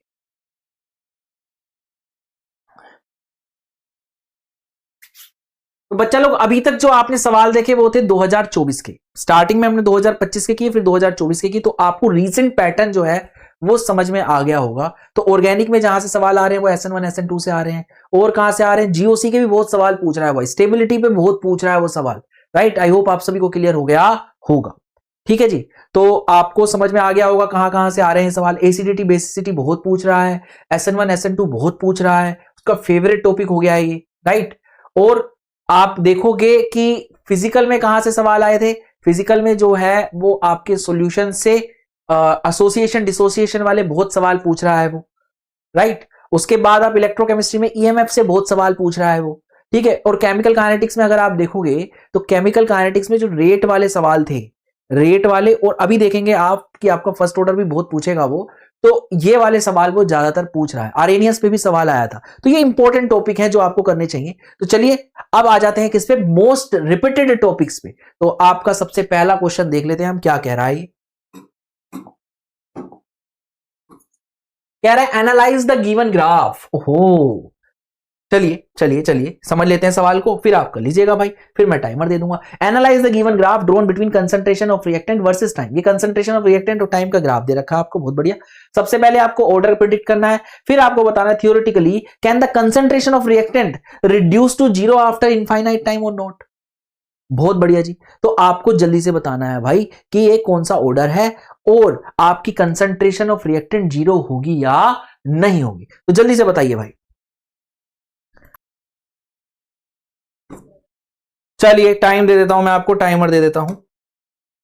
ये आया आपका, 1 मिनट आपको दे दिया, जल्दी से बताइए। 2 नंबर का ये सवाल था भाई, CBSE 2020 का ये सवाल है। राइट, तो अब हम देख रहे हैं कि पिछले पास्ट ईयर्स में, रीसेंट पैटर्न हमने देख लिया, पास्ट ईयर्स में कौन कौन से सवाल हैं जो आपके जिस तरह के आपके क्वेश्चन जो है वो रिपीट हो रहे हैं। राइट, जो इंपॉर्टेंट है, जहां जो टॉपिक इंपॉर्टेंट है वो भी आपको क्लियर हो जाएंगे, और किस किस तरह के सवाल जो है वो रिपीट हो रहे हैं वो आपको हम बता रहे हैं।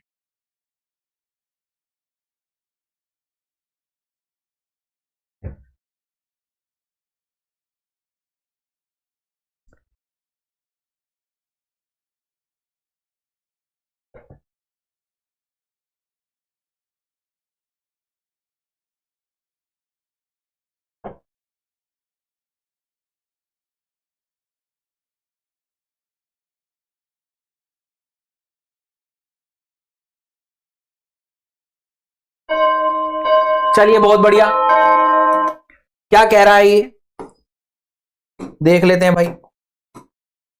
तो ये दिया है आपको graph concentration versus reactant versus time का। तो अगर आप देखोगे तो ये जो ग्राफ है आप देखोगे एक्सपोनेंशियल डीके, पहले तेज डीके हो रहा है फिर धीरे डीके हो रहा है, नहीं। तो एक्सपोनेंशियल डीके आप कहां देखते हो, आप देखते हो फर्स्ट ऑर्डर में, concentration of reactant Ae⁻⁻ KT।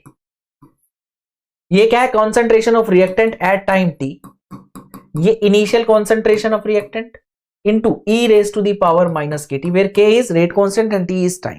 तो अगर इस ग्राफ को प्लॉट करोगे तो ये भी आपको क्या देगा, ये भी आपको एक्सपोनेंशियल डीके ही देगा। बहुत बढ़िया जी, एक्सपोनेंशियल डीके देगा, अच्छी बात है।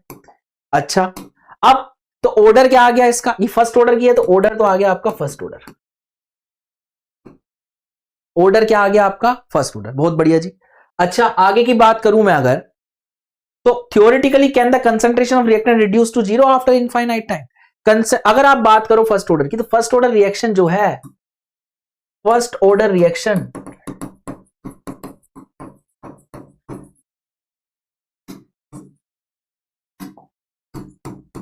डज नॉट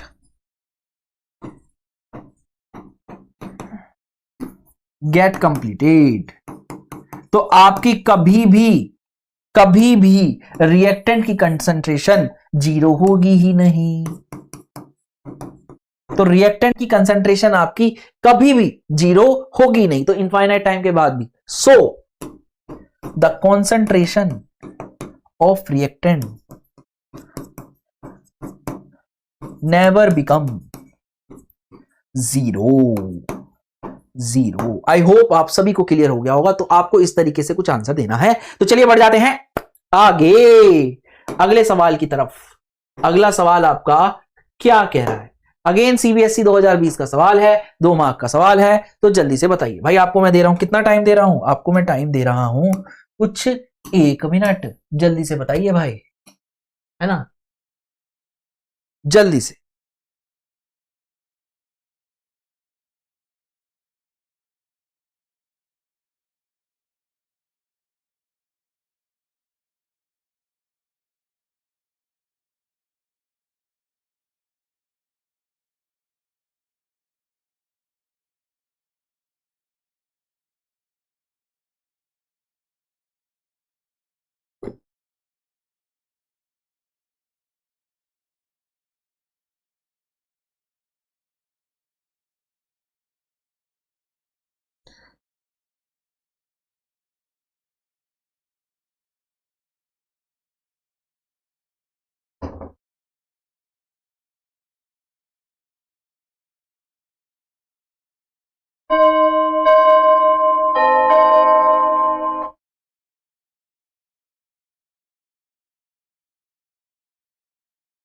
तो चलिए देख लेते हैं भाई।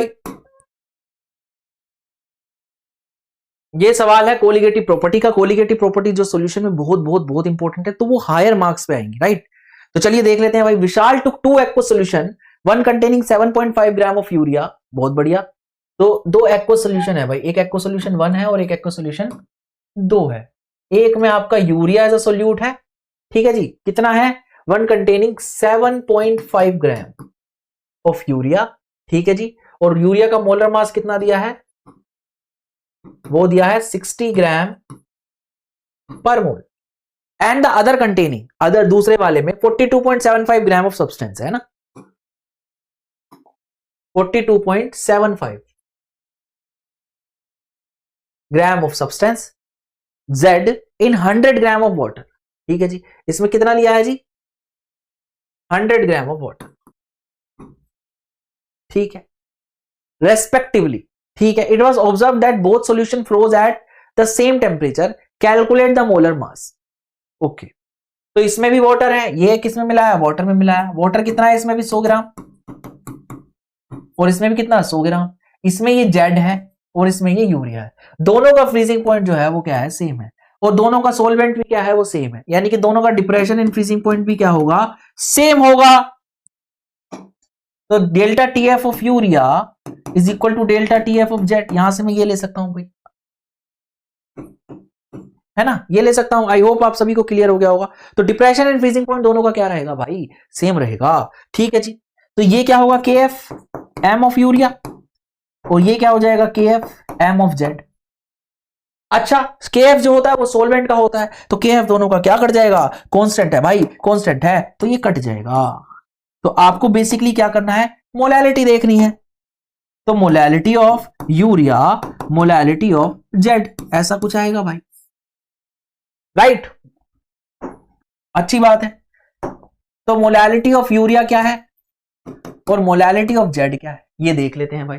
यूरिया कितना था? 7.5 ग्राम। तो नंबर ऑफ मोल्स, अच्छा मोलैलिटी क्या होती है? Number of moles of urea, number of moles of solute divided by mass of solvent in KG. ठीक है, ठीक है, ठीक है, ठीक है।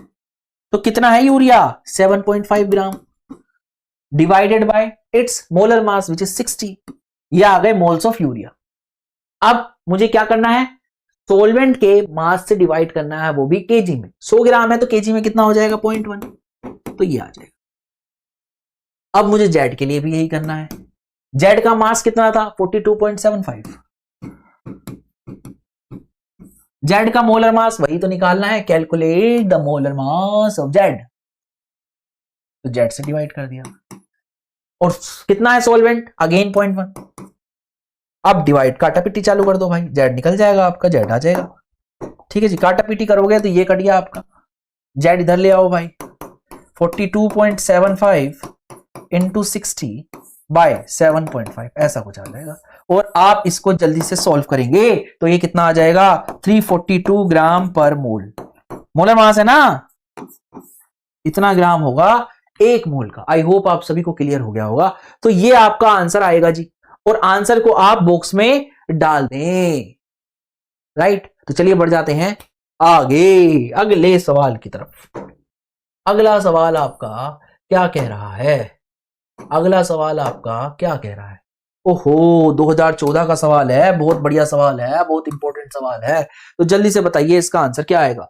मैं आपको दे रहा हूं पूरे 1 मिनट। 2 मार्क्स का सवाल है, 2 पार्ट है, जल्दी से बता दीजिए भाई।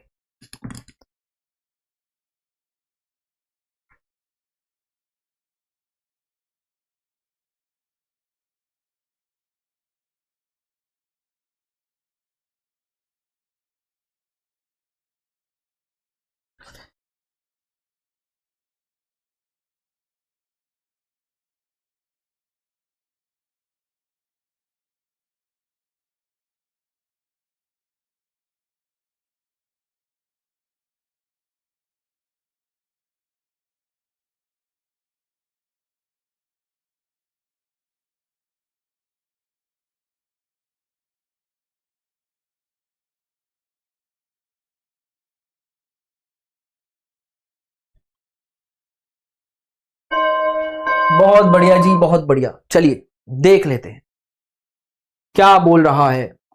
बोल रहा है right the mechanism of the following reaction. ओहो, मैकेनिज्म बताना है जी इस रिएक्शन का। क्या बोल रहा है? CH3CH2OH है, HBr है, CH3CH2Br और H2, ये बन रहा है भाई।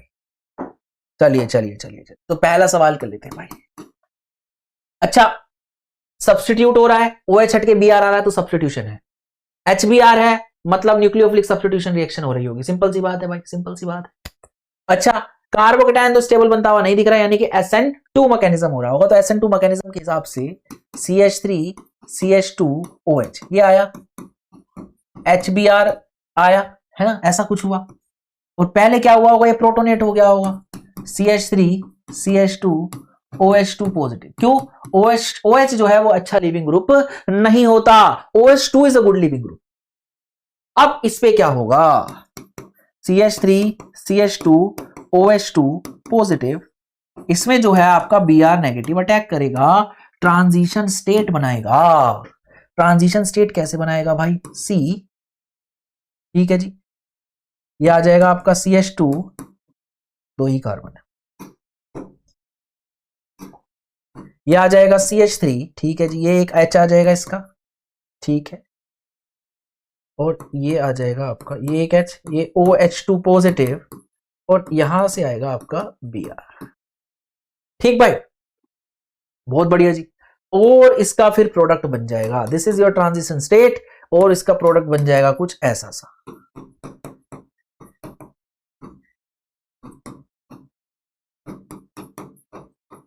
ठीक भाई, बहुत बढ़िया।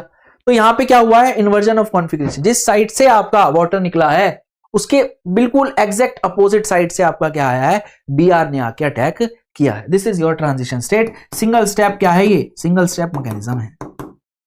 तो दिस इज योर पार्ट 1 का आंसर। Right, next, write the equation involve in Reimer Tiemann reaction. Reimer Tiemann reaction लिखनी है भाई, बस सिंपल इक्वेशन लिखनी है बस। तो रीमर-टीमन में क्या होता है भाई? आपका होता है फिनोल। फिनोल आपका रिएक्ट करता है CHCl3 से इन बेसिक मीडियम। आपका कार्बीन जनरेट होता है और कार्बीन रिएक्ट करता है फिनोल से, आपको देगा क्या?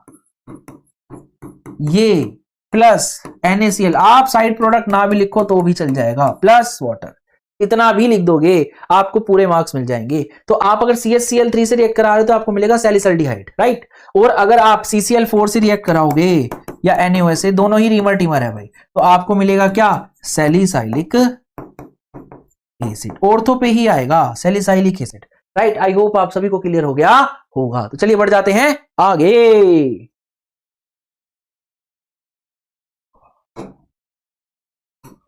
अगला कर दो भाई, अगला कर दो। ओहो, ये तो रिपीट हो गया जी, ये तो रिपीट हो गया, ये तो रिपीट हो गया।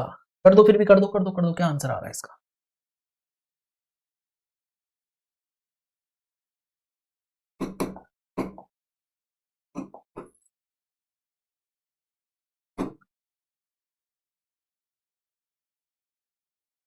चलो जी, अरे ये तो आंसर भी लिख दिया हमने। हाँ, अब इसको भी मिटाओ।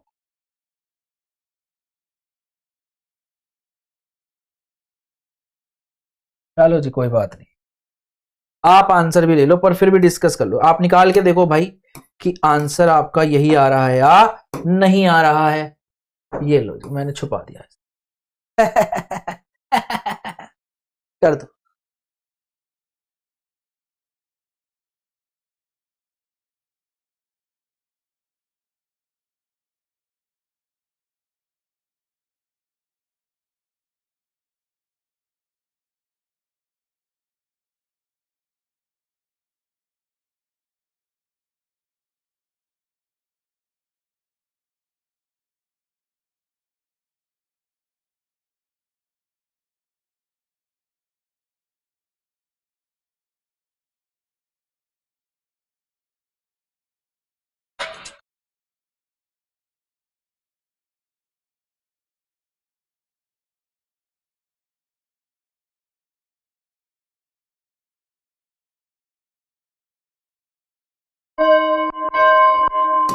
चलो जी चलो चलो डिस्कस कर लेते हैं, डिस्कस कर लेते हैं।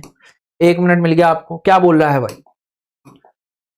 पिछली बार जो हमने डिस्कस किया था वो लोग में किया था, ये एलन के वाला है, ये सवाल अलग है वो सवाल अलग है। देखो रिपीट हो रहा है इसलिए कहा है मोस्ट रिपीटेड है ना जी। चलिए जी, Arrhenius equation can be represented graphically as follows. ठीक है जी, तो आपको बताना है 1 इंटरसेप्ट, पहले इंटरसेप्ट बताना है फिर स्लोप बताना है ऑफ द ग्राफ। राइट, बहुत बढ़िया बहुत बढ़िया बहुत बढ़िया।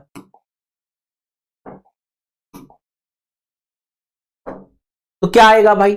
आपको दिया है आरएनएस इक्वेशन। अगर किसी को कुछ नहीं आता तो स्टार्टिंग से स्टार्ट क्या करो, ln a e raise to the power minus e a over rt, ये आरएनएस। दोनों साइड क्या ले लो, लोग ले लो। ln a plus ln e raise to the power e a over rt। अगर ln है e है तो ये सिर्फ पावर जो है वो आगे आ जाएगी, तो ये हो जाएगा ln a minus e a over rt, ऐसा कुछ आ जाएगा। अब इसका ग्राफ इस 1/t के साथ है तो ये y है ये c है और जो आएगा प्लस mx है, और ये जो m आया है ये आप देखोगे नेगेटिव आ रहा है, नहीं है ना, सिंपल सी बात है। तो स्ट्रेट लाइन आएगी जी, स्ट्रेट लाइन आएगी, स्ट्रेट लाइन आएगी और वो दे भी रखी है। तो आपको बताना है इंटरसेप्ट क्या है, तो इंटरसेप्ट क्या है आपका c, ये आ गया आपका ln a, है ना। और स्लोप क्या आ गया आपका, स्लोप आ गया आपका minus e a over r, ये क्या आ गया आपका, स्लोप आ गया।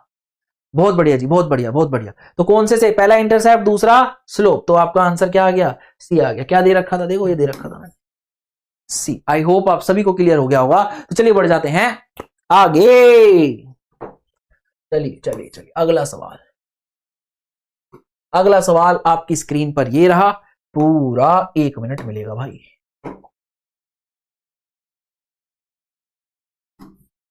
चल रहा है टाइमर।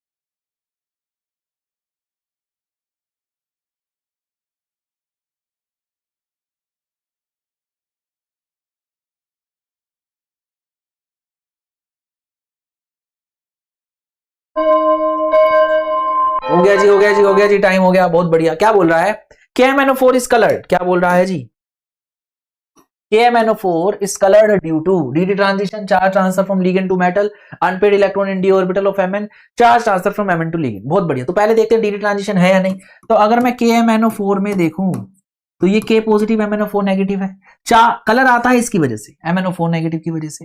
अब ये जो MnO4 नेगेटिव है इसमें जो Mn की ऑक्सीडेशन स्टेट है +7, अगर इसकी कॉन्फ़िगरेशन लिखूंगा तो ये आएगी S0D0, यानी डी में कोई इलेक्ट्रॉन है ही नहीं, और डी में इलेक्ट्रॉन नहीं है तो डी में ट्रांजिशन कैसी भाई, बहुत बढ़िया। तो ऑप्शन ए तो हो ही नहीं सकता। डी ट्रांजिशन में तब होगी ना जब डी में इलेक्ट्रॉन होगा, डी ऑर्बिटल में इलेक्ट्रॉन होगा, डी ऑर्बिटल से दूसरे डी ऑर्बिटल में इलेक्ट्रॉन जाएगा, इलेक्ट्रॉन ही नहीं तो ट्रांजिशन। बहुत बढ़िया। अब कह रहा है चार्ज ट्रांसफर हो सकता है क्या लिगेंड से मेटल की तरफ, हाँ जी ये चेक कर लेते हैं। Mn पे कितनी ऑक्सीडेशन स्टेट है +7, ऑक्सीजन पे कितना चार्ज है -2, ऑक्सीजन पे इलेक्ट्रॉन है, Mn पे इलेक्ट्रॉन नहीं है, तो ऑक्सीजन इलेक्ट्रॉन दे रहा है किसको Mn को, तो ऑक्सीजन क्या था लीगेंड, Mn क्या है आपका मेटल, तो लीगेंड से मेटल की तरफ इलेक्ट्रॉन जा तो रहे हैं, तो सही बात है भाई, चार्ज ट्रांसफर हो रहा है, चार्ज ट्रांसफर हो रहा है लीगेंड से मेटल की तरफ, तो ये क्या है सही है। अच्छा आगे के देख लेते हैं, unpaired electron in D orbital of Mn, भैया इलेक्ट्रॉन ही नहीं है तो अनपेड की बात कहां से आ गई, ये गलत हो गया। Charge transfer from metal to ligand, metal से लीगेंड की तरफ नहीं जा रहे भाई, मेटल पे इलेक्ट्रॉन ही नहीं है तो मेटल कहां से देगा लीगेंड को इलेक्ट्रॉन। आई होप आप सभी को क्लियर हो गया होगा, तो चलिए बढ़ जाते हैं आगे। चलिए अगला सवाल देखते हैं, इलेक्ट्रोकेमिस्ट्री पे सवाल है, बहुत अच्छा सवाल है। ग्राफ दे रखा आपको, molar conductivity of CH3COOH eight infinite dilution 390 है। Using the graph and given information the molar conductivity of CH3COOK की बतानी है, ग्राफ से यूज करके बतानी है। आपको 4 ऑप्शन दिए गए हैं, आपको जल्दी से आंसर बताना है जी। आपको मैं टाइम दे रहा हूं, इसमें अच्छा खासा टाइम दे रहा हूं भाई, आपको दे रहा हूं मैं पूरा 1 मिनट। चलिए जल्दी से बता दीजिए भाई।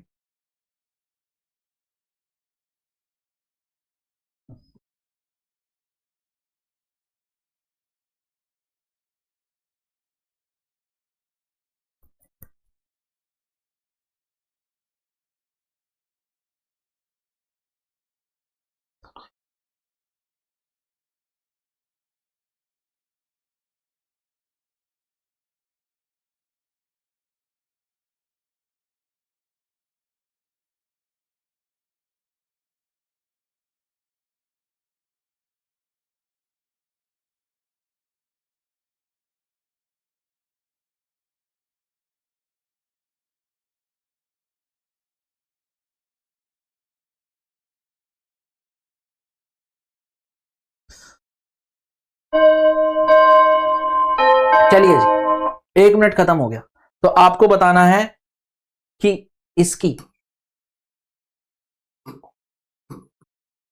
अरे ये क्या होगा भाई,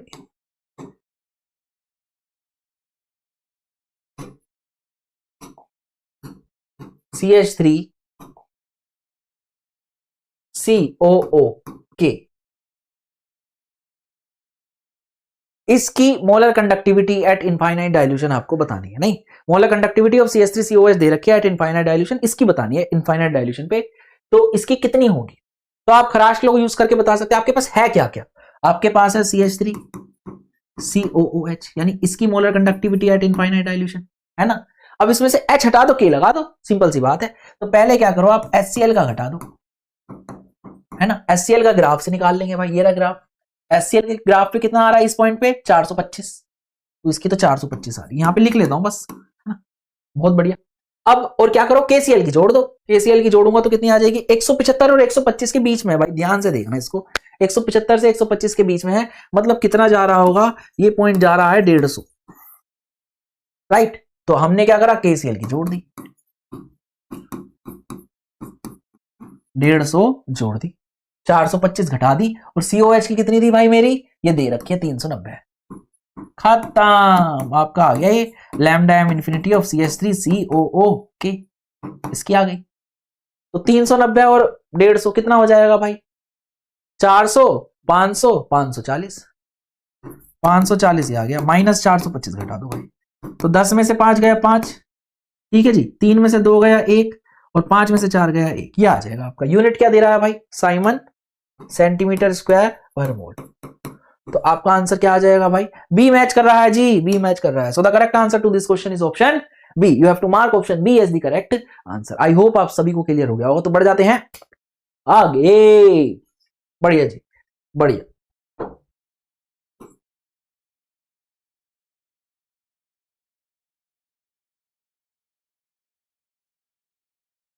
चलिए अगला सवाल देख लेते हैं, अगला सवाल आपका क्या कह रहा है भाई, क्या कह रहा है जी। आपको दे रहा हूं मैं 1 मिनट, सवाल सोल्व कर लो भाई, और देख लो आपका आंसर मैच होता है या नहीं, जल्दी से, तुरंत से, पहले। अगेन सवाल आ रहा है SN1 पे, और ये सवाल आपका देखा देखा सा ही होगा, तो चलिए जल्दी से कर दीजिए भाई।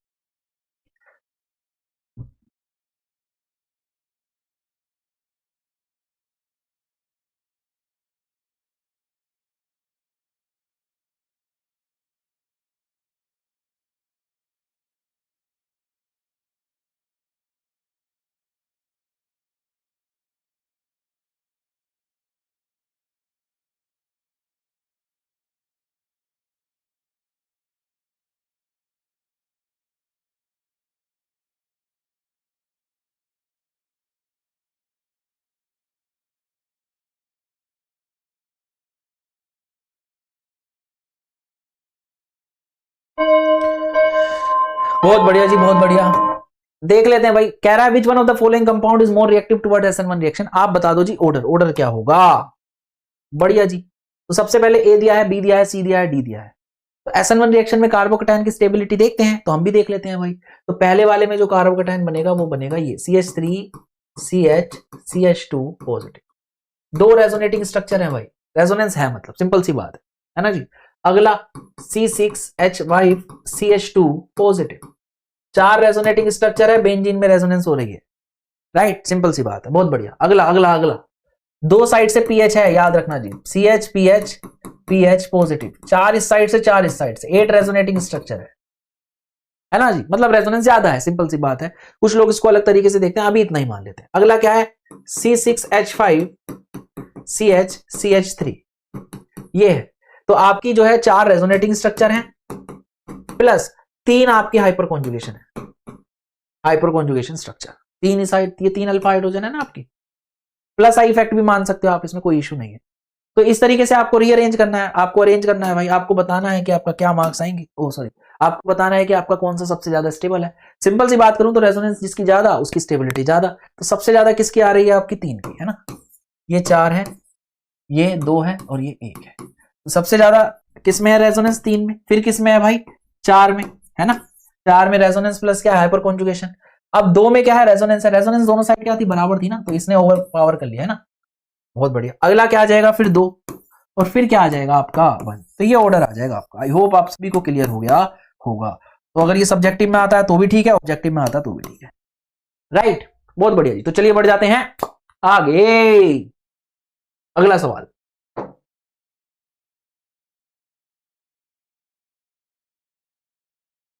चलिए अगला सवाल कर दीजिए जल्दी से। आप वीडियो पॉज करके करिएगा क्योंकि लेंदी हो रही है वीडियो, तो मैं कोशिश कर रहा हूं कि जल्दी जल्दी चीजें फिनिश कर दूं।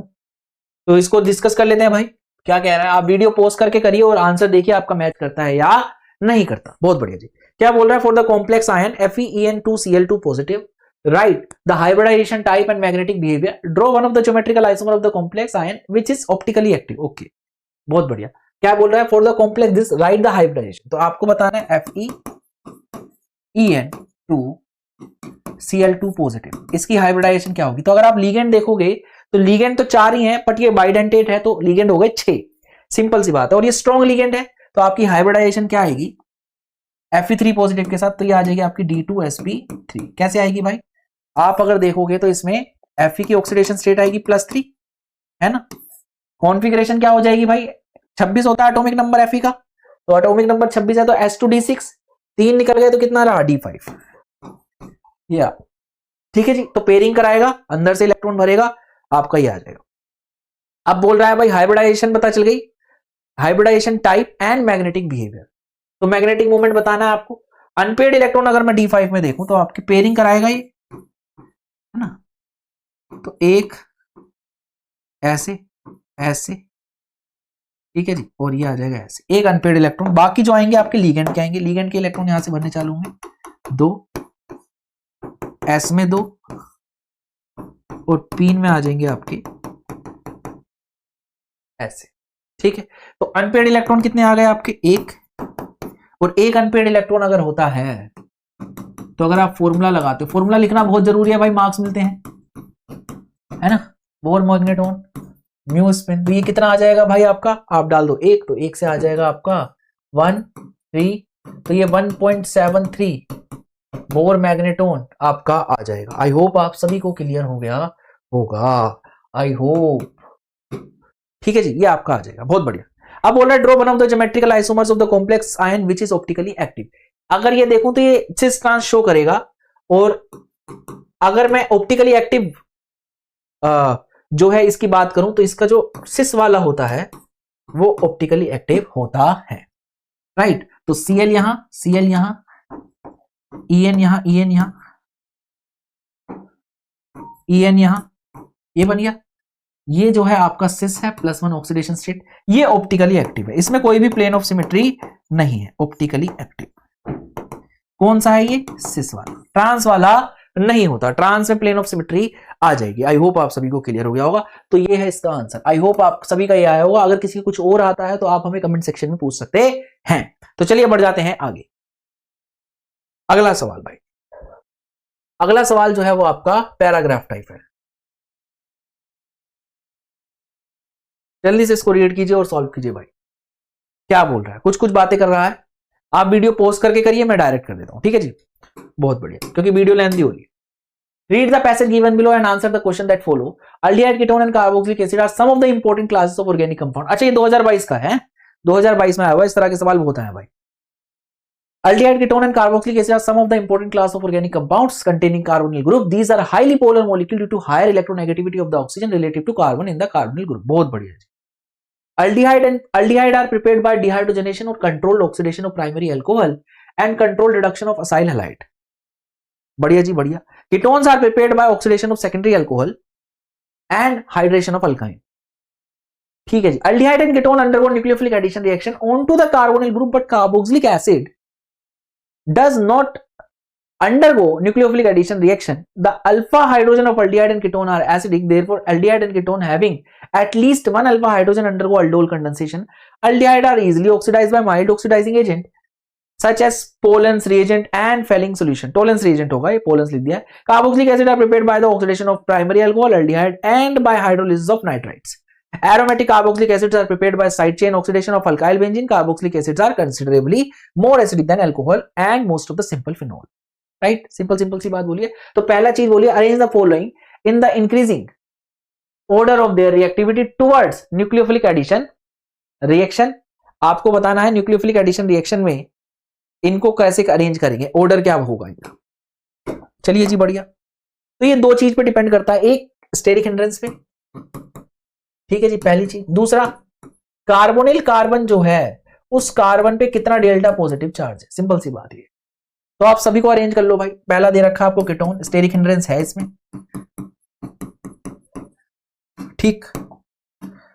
अगला दे रखा है CH3CHO।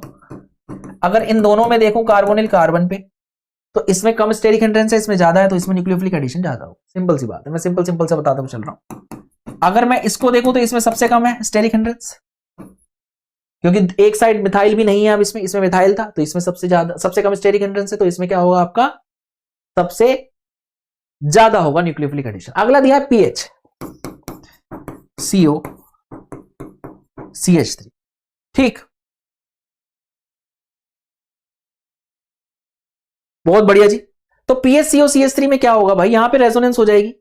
अब ये क्या है आपका, ये जो इस पे डेल्टा पॉजिटिव चार्ज है ना, ऐसा ही कुछ है। इसमें प्लस आई इफेक्ट लग रहा है, तो ये कम कर रहा है इसका डेल्टा पॉजिटिव चार्ज, यानी कि स्टेरिक हिंड्रेंस तो ठीक है, चलो स्टेरिक हिंड्रेंस से तो देख ही लिया। अगर डेल्टा पॉजिटिव चार्ज से देखो तो सबसे ज्यादा डेल्टा पॉजिटिव चार्ज होगा इसमें, है ना। इसमें कोई भी प्लस आई इफेक्ट नहीं लग रहा, इसमें एक साइड से प्लस आई इफेक्ट लग रहा है और इसमें दो साइड से प्लस आई इफेक्ट लग रहा है, ठीक है, बहुत बढ़िया। अगर इसमें मैं देखूं तो ये CH3 प्लस आई लगा रहा है इसमें, और ये जो पीएच है ये रेजोनेंस से इलेक्ट्रॉन दे रहा है CO, राइट। आई होप आप सभी को क्लियर हो गया होगा। तो सबसे ज्यादा इलेक्ट्रॉन देने वाला कौन है, ये रेजोनेंस से पीएच। तो ये कहां आ जाएगा भाई, यहां आ जाएगा। क्यों, क्योंकि ये सबसे कम, इसका जो डेल्टा पॉजिटिव चार्ज है वो क्या होगा, सबसे कम। न्यूक्लियोफाइल अटैक ही नहीं कर पाएगा, तो न्यूक्लियोफिलिक एडिशन रिएक्शन का बात ही बाद में होगी, है ना। तो क्या हो जाएगा भाई, सबसे कम हो जाएगा आपका इसका, तो ये तो 4 आ गया। और सबसे ज्यादा किसका होगा, इसका, फिर होगा इसका और फिर होगा इसका। तो आप इस तरीके से अरेंज कर लेंगे। आई होप आप सभी को क्लियर हो गया होगा। आपको सिर्फ ऑर्डर लिखना है भाई, arrange the following increasing order of the reactivity towards nucleophilic addition reaction, सिर्फ ऑर्डर लिख के आना है, ठीक है जी। अगला सवाल, इसी पैराग्राफ पे अगला सवाल क्या आया है, ठीक है। Give a simple chemical test to distinguish between ethanol and propanone.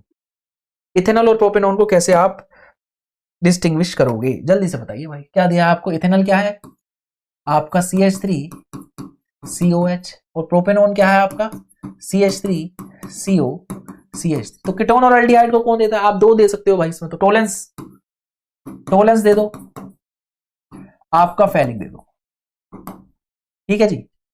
फेलिक में आपको ब्रिक रेड PPT मिलेगी एल्डिहाइड के साथ, ये पॉजिटिव देंगे दोनों ही, ये नहीं देगा, ये कीटोन है ना, कीटोन, ये दोनों ही टेस्ट नहीं देता, ये नेगेटिव हो जाएगा। इसमें आपको मिलेगी ब्रिक रेड PPT, किसकी, CU2O की। और टोलेंस में आपको क्या मिलेगा, silver mirror, right. I hope आप सभी को क्लियर हो गया होगा। तो चलिए बढ़ जाते हैं आगे। अगला, एक देना था हमने, दो दे दिए भाई। अगला जी क्या बोल रहा है, why carboxylic acid does not give nucleophilic addition reaction like aldehyde and ketone. ओहो ओहो ओहो, तो कार्बोक्सिलिक एसिड में क्या होता है भाई, ऐसा सा होता है, और इस पे जो डेल्टा पॉजिटिव चार्ज है ये प्लस आई तो कम कर ही रहा है, अगर यहां पे कोई आर ग्रुप है तो, है ना। दूसरा जो है यहां पे जो ये ऑक्सीजन का लोन पेयर है ये इससे रेजोनेंस में है, और ऑक्सीजन जो है वो 2p ऑर्बिटल में है, 2p उसका जो लोन पेयर है वो 2p ऑर्बिटल में है, और कार्बन भी कौन सा है 2p का, तो इतनी अच्छी ओवरलैपिंग है, राइट। तो इसका डेल्टा पॉजिटिव बहुत बहुत बहुत कम हो जाता है, इसलिए ये न्यूक्लियोफिलिक एडिशन रिएक्शन नहीं देता। आई होप आप सभी को क्लियर हो गया होगा, बिकॉज ऑफ रेजोनेंस।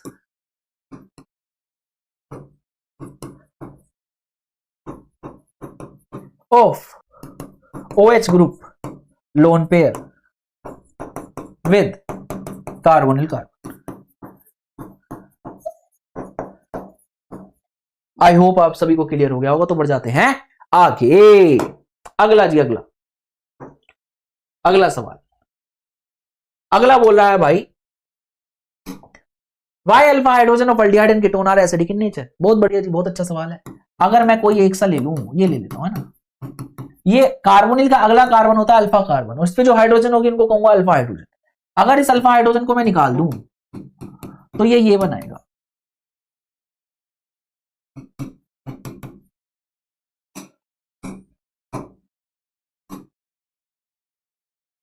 और ये जो नेगेटिव चार्ज है ये आपका इस कार्बोनिल के साथ क्या है, रेजोनेंस में। तो ये रेजोनेंस स्टेबलाइज्ड होने की वजह से, रेजोनेंस स्टेबलाइज इनोलेट मिल रहा है उसकी वजह से है ये रेजोनेंस स्टेबलाइज, इसको इनोलेट बोलते हैं जी, जो बना है इनोलेट, उसकी वजह से है। ये कीटोन में भी मिलेगा और आपको एल्डिहाइड में भी मिलेगा। आई होप आप सभी को क्लियर हो गया होगा। इस वजह से इसका जो अल्फा हाइड्रोजन है वो कैसा होता है, एसिडिक होता है। अगला जी, अगला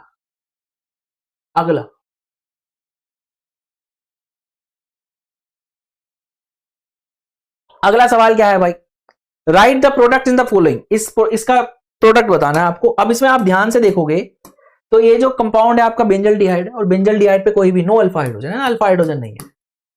और अगर अल्फा हाइड्रोजन नहीं होती और कॉन्सेंट्रेट NaOH दे रखा होता है तो आपकी कौन सी रिएक्शन होती है, कैनिजार। और कैनिजारों में क्या होता है आपकी डिस्प्रपोर्शनेशन रिएक्शन, तो आपका यही कंपाउंड क्या हो जाएगा, ऑक्सीडाइज। तो इसका सॉल्ट बन जाएगा Na पॉजिटिव, क्योंकि Na दे रखा है नहीं। और दूसरा प्रोडक्ट क्या बनेगा आपका, CH2OH विच इज एल्कोहल। तो ये रिड्यूस्ड प्रोडक्ट है और ये ऑक्सीडाइज्ड प्रोडक्ट है। आई होप आप सभी को क्लियर हो गया होगा, राइट। तो बढ़ जाते हैं आगे भाई, कोई और सवाल है क्या। तो बच्चा लोग आज के लिए इतना ही, राइट। ये थे आपके most repeated questions of CBSE, जो कि आपको 2026 के जो 28 तारीख का जो फरवरी का एग्जाम है उसमें आपको बहुत हेल्प करेंगे। और आप इस तरह के इंफॉर्मेशन या वीडियोस के लिए हमारे चैनल्स को फॉलो कर लें भाई, और सब्सक्राइब भी कर लें, और वीडियो को लाइक शेयर करना ना भूलें, और चैनल को तो भाई प्लीज प्लीज प्लीज सब्सक्राइब कर लें, बहुत मेहनत लगती है, राइट। बहुत बढ़िया। और अगर आपको और चीजें चाहिए तो आप हमारी ऐप डाउनलोड कर सकते हो, हमारी वेबसाइट पे जाके आप टेस्ट सीरीज ज्वाइन कर सकते हो, आप एनिमेटेड कोर्सेज ले सकते हो, जिससे कि आपके कॉन्सेप्ट और अच्छे हो जाएंगे। ठीक है जी। आप इंस्टाग्राम पे तो हमें फॉलो कर ही लीजिए, ऐप जो है हमारी वो एंड्रॉइड भी है और iOS में भी है। फेसबुक पेज आप ज्वाइन कर लीजिए। तो चलिए आज के लिए इतना ही। और